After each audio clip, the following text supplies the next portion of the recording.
Ladies and gentlemen, I am here again. I remain my humble self, MC Legacy, and I'm here with the father. And without withstanding, we're going to be going straight into the business for the day. But before then, I'd like to please, sir, can you introduce yourself? I am Dr. Zaku in the HOD Forestry and Wildlife Management. Currently, I am an associate professor in the Federal University of Ghana. All right, thank you very much, sir, for having us. So we're going to just go into the questions. So I want to know, sir, in your opinion, what are the typical challenges that couples face in marriages? Thank you very much for having me. First and foremost, I would want to say that the challenges couples face vary to another. However, even the solutions to such challenges also vary from family to family. But we're going to look at a few of them for the sake of analysis. The first one we want to talk about is knowing what is right. Most parents don't even know what is right for them. So the issue is if you don't know what is right for you, you will not even know what will be right for the children. Yeah, So that's the challenge. So first and foremost, parents must know what is right. And if they do know what is right, they will also try to inculcate same to their words. that's right.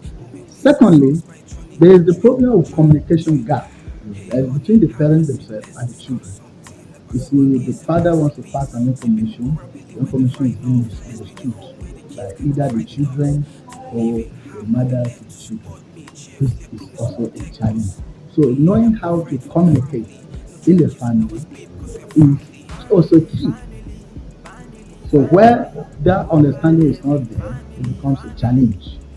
Secondly, there is the challenge of balancing work and family affairs. Most parents are themselves workers. Now they go to work, there's a family, there's a problem from the workspace, there's also the problem from their siblings, the family. They have family problem, they have pressure from their workplace, they also have pressure from the family. So how to balance it is also a problem and it's a challenge when you cannot do it well. Next is spending quality time with family. Because of this pressure now, you find out that most parents find it difficult to spend quality time with the family. And the time they are not with the family, a lot of things can go wrong Yes, sir. because the children are there without guidance. Then there's also the challenge of managing household on a budget. You have a family, there's a budget, which is your income that you want your family to run on. Now, sometimes or most often, this budget does not sustain the family. And then you now see quarrels. You now see mother telling the husband that you don't love me because the, the finances is not enough to carry them through the family. Then the next one is raising children in the digital age. You are trying to put your children so that they stay safe on the line. But they also have friends that they go to watch many things Yeah. while you are not there. You cannot control their movement. They go to their friends, the type of films they watch, the type of pornography they watch. You don't have control over it. Yeah. Even if you have parental control, your own TV that is in the house. What of the other one in the neighbor's house? That is also another challenge. Then we have love and discipline. While the father is trying to discipline the child, the mother, on another way, trying to tell the children that the father does not love them. It's another challenge because both the mother and the father must agree on how their children should be raised. So if it is only the father that wants to discipline the child, then it's a problem, it's a challenge already. Next is empowerment, unemployment, and disengagement. In most homes, you find that some are employed, some are not employed. We found also that some that were employed have been left out of or disengaged from service, and so their income has stopped. Now they have families to take care of. How do they go about to take care of these families? So it's a challenge. Then we have the care of illness and disability. You have somebody that had an accident, that may have an accident and can become disabled. Yeah. And he will not be able to cater for the needs of the family again. We have separation, we have divorce. These are also challenges. Homes that are divorced or are not staying together, it's already a serious challenge. Yes, sir. So raising children there is also a big problem because nobody is there to guide the children. There's only one person. Well, two of them supposed to be there to guide the children. So we have other things like drugs, alcohol, gambling, and things like that. So our parents are supposed to be role models. When they begin to indulge themselves in things like this, then the children can take after all of this. So at the end of the day, there will be serious problem in the home because the parents are supposed to be role models to their children. So I think with this, these are the few challenges I want to bring out that parents face. Then another one is maybe training the child that is age 8. When the child is 8 years old, it becomes very, very difficult to train that child because at that time the child is trying to be independent. Okay? Try to be independent. So, and whatever you do, you see him trying to react, trying to tell you that it's no longer a child that you used to know. So, at age 8 is the age that parents must watch out for their children, and they must make sure that they train the child to know many things. So, at that high age, the child can get spoiled.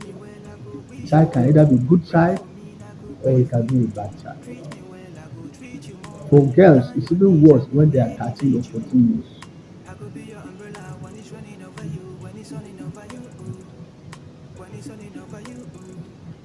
So, what again do you want me to talk about? All right. So that was awesome.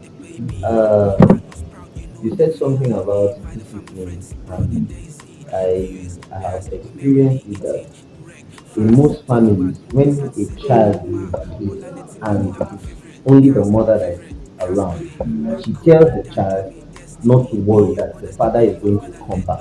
So in that way, there is a way it make the mothers make the children feel that the fathers are terrible, they are bad people. Yeah. So and I am happy that you said something about it. Mm. So secondly, this question is kind of personal.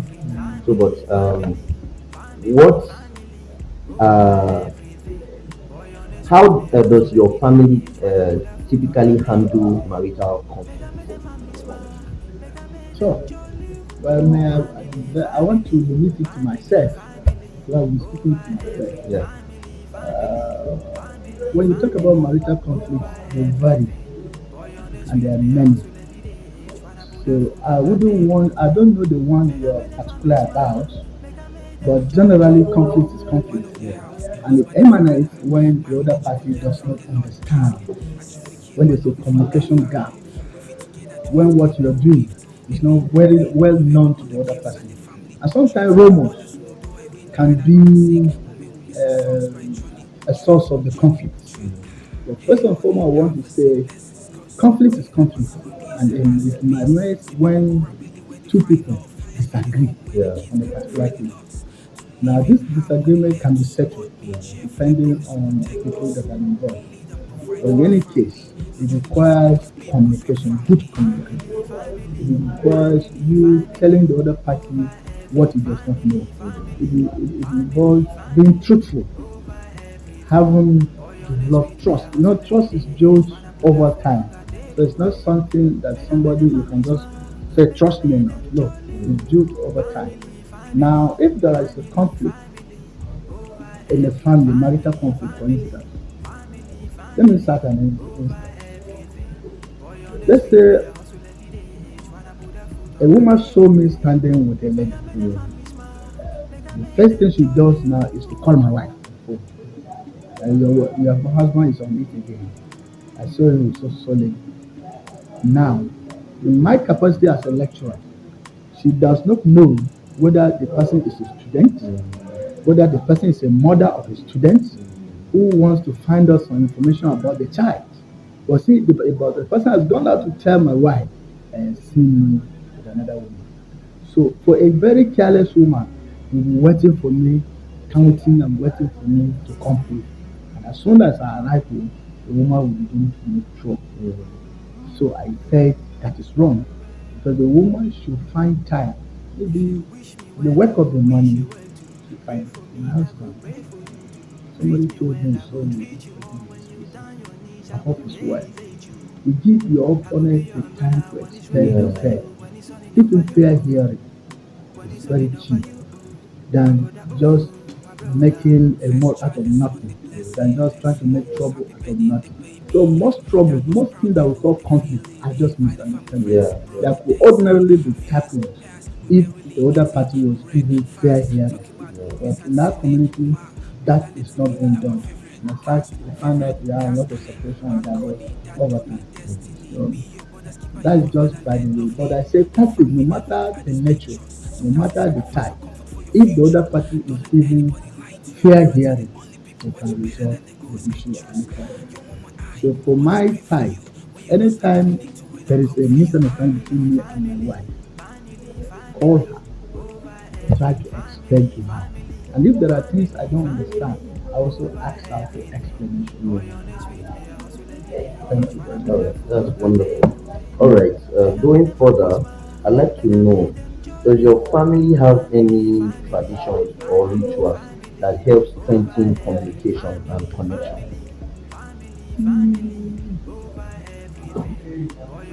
Well, apart from the normal notes that everybody knows, which is you don't go after people's wife, which is true. You see, most of our norms have been taken over by Christianity. Now, what we encourage people to do is we cannot throw away the culture completely, but there are parts of the culture that we can take, and there's another part that we can keep aside. For instance, the culture of a woman kneeling down, bringing food to the husband is a welcome culture, and it's a sign of respect. We encourage it, and the woman coming to keep food for you, nobody is there standing. Uh-huh. So there are parts of the culture that are good, which we adopt, like the culture of not befriending somebody's wife, a woman not dating outside, having an affair outside. These are things that the society goes against. The culture also goes against it, and so we maintain it. We don't do that. But for some that are not good ones, we don't even talk about them because those ones have evil attached to them. All right. So, how do you and your partner handle different ways of parenting?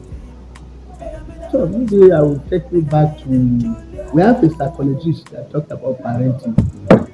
In 1960, I think let me find his name. His name is Diana Bowring, a psychologist of the 1960s.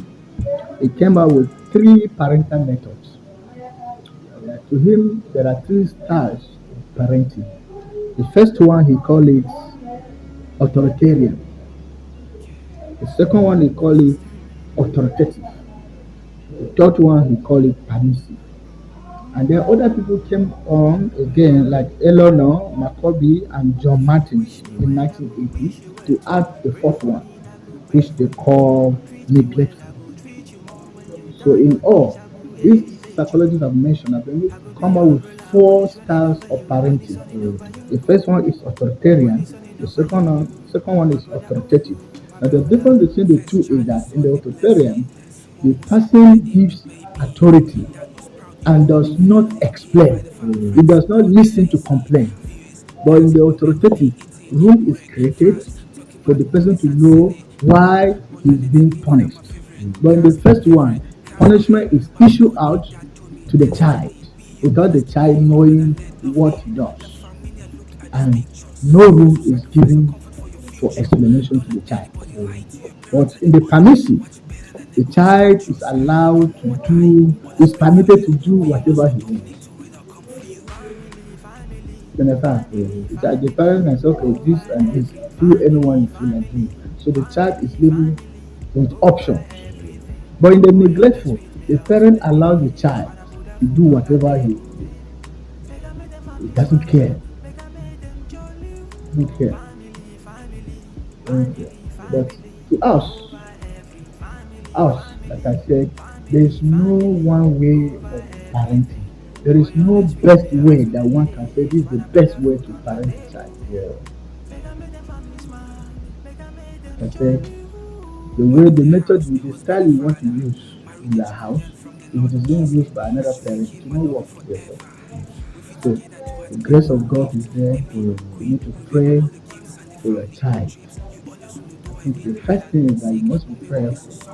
You must also train your child to know how to fear God. So once the child fears God, there is a limit to what he can do. Yes, sir. Because he will say, ah, my dad kept telling me, don't do this, don't do this, don't do this, don't do this, don't do that.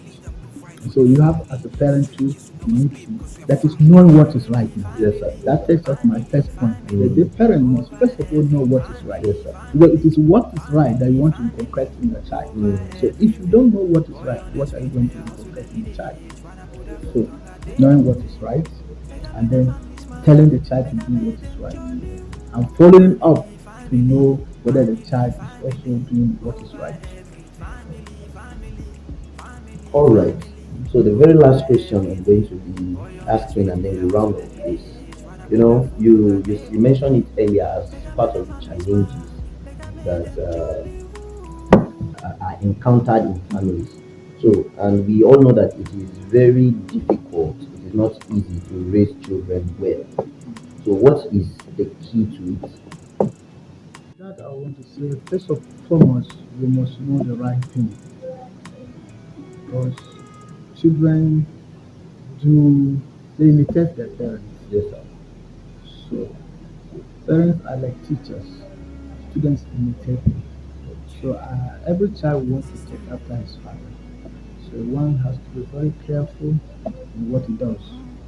So as a parent, that which you want your child to do, you do it so that you also see it and do it also.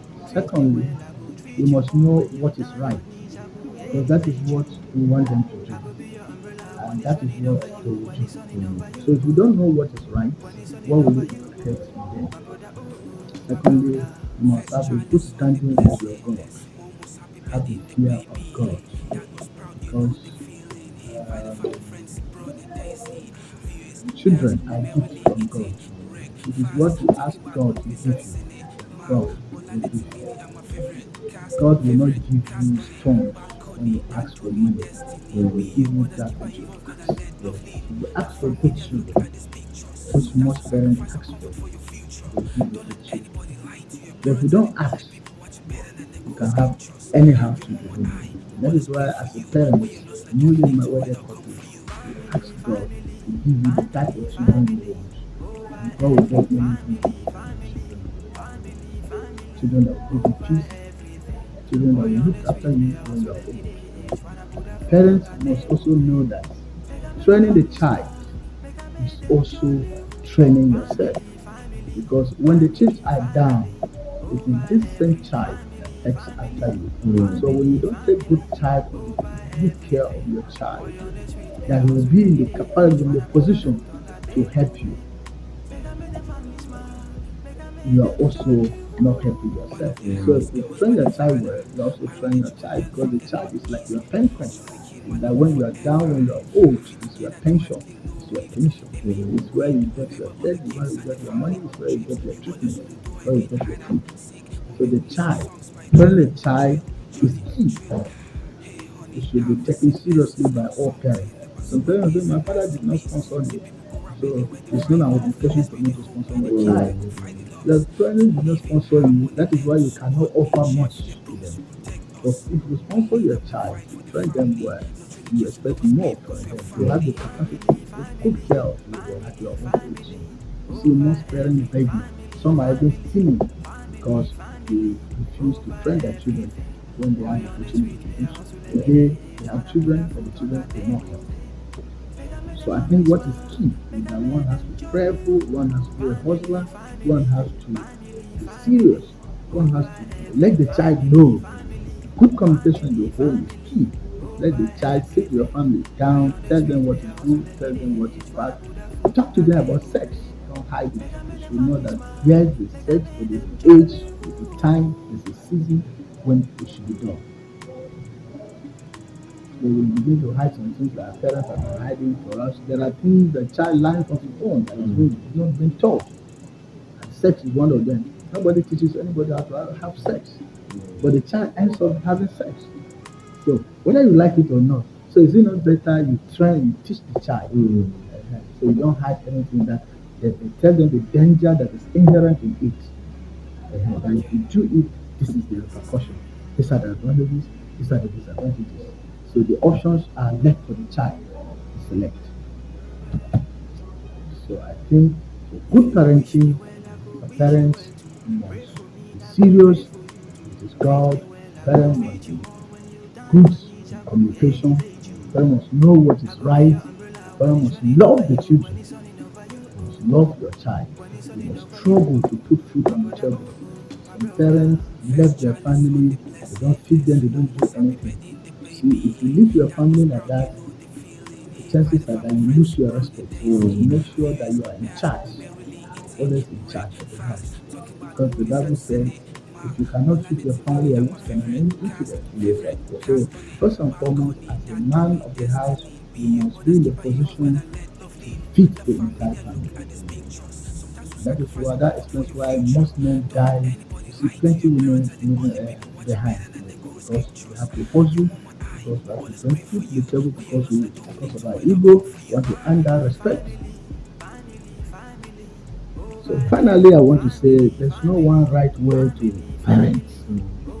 You as a parent know what your child, you know your child best.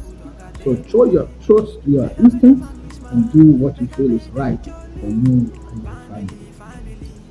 Thank you very much, sir. Thank you. I'm happy with the fact that in everything you say, you keep saying that you must build a relationship with your God. That is to say, God has to be at the center. So I'm really, really grateful. Thank you very much once again for having us, and do enjoy the rest of your day, sir. Thank you very much. Thank you, sir. I appreciate it. Ellie, Queen, remember all the games and the family trips. You always knew the door I win, hide and seek. Moment we listen songs by Johnny, drill. Hey honey, have a seat. Let's discuss something about Surubu is a masterpiece. See people go rapidly where they find love.